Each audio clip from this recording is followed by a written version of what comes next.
పూరా local. Welcome to పూరా local.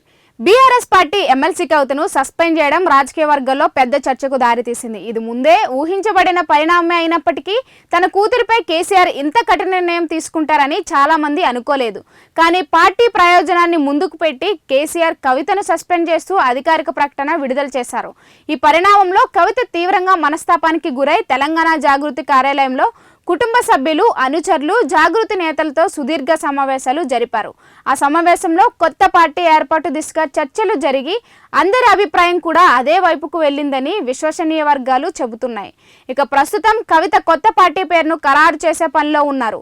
ఆ పేరులో తప్పనిసరిగా టీఆర్ఎస్ అక్షరాలు ఉండే ప్రయత్నాలు చేస్తున్నట్లు సమాచారం.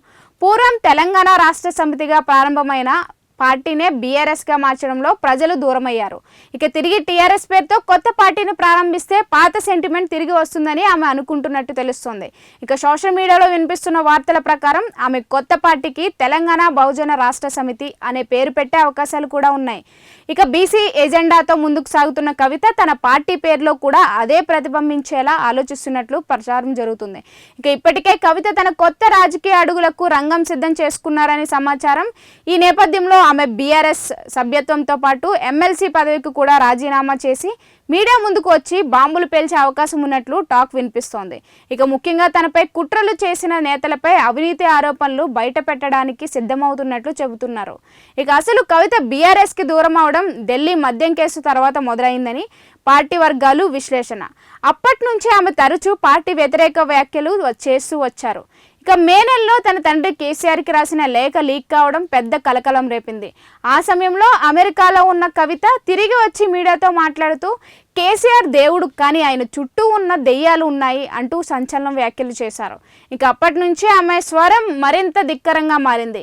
కవిత ప్రజల్లోకి వెళ్లేందుకు తన తెలంగాణ జాగృతిని వేదికగా చేసుకున్నారు. బీఆర్ఎస్ పేరును ఎక్కడ వినిపించకుండా జాగృతి కండువుతోనే పర్యటనలు చేశారు. సంస్థను బలోపేతం చేసేందుకు విభాగాల వారీగా కమిటీలు ఏర్పాటు చేశారు. సింగరేణి జాగృతి, హెచ్ఎంఎస్ భాగస్వామ్యం, విదేశీ కన్వీనర్ల నియామకం వంటి చర్యలతో జాగృతిని విస్తరించారు. ఇప్పుడు సస్పెన్షన్ తర్వాత ఆమె వెంట నడుస్తున్న జాగృతి శ్రేణులు బీఆర్ఎస్ లో కొనసాగుతారా లేక కవితతోనే కొత్త పార్టీ వైపు వెళ్తారా అన్నది ఆసక్తికరంగా మారింది.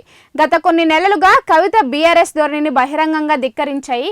ఇక మేలో లేఖ లీక్, జూన్లో కాళేశ్వరం నిరసన, జూలైలో తీన్మార్ మల్లన్న వ్యాఖ్యలపై స్పందన, ఆగస్టులో బీసీ రిజర్వేషన్ల కోసం చేసిన 72 గంటల దీక్ష, ప్రతి సందర్భంలోనూ ఆమె పార్టీ లైన్కు విరుద్ధంగా వ్యవహరించారు. ఇక ఇటీవల హరీష్ రావు, సంతోష్లపై చేసిన తీవ్రమైన అవినీతి ఆరోపణలు ఈ ఉద్రిక్తలకు తుది ముద్ర వేసినట్లయింది.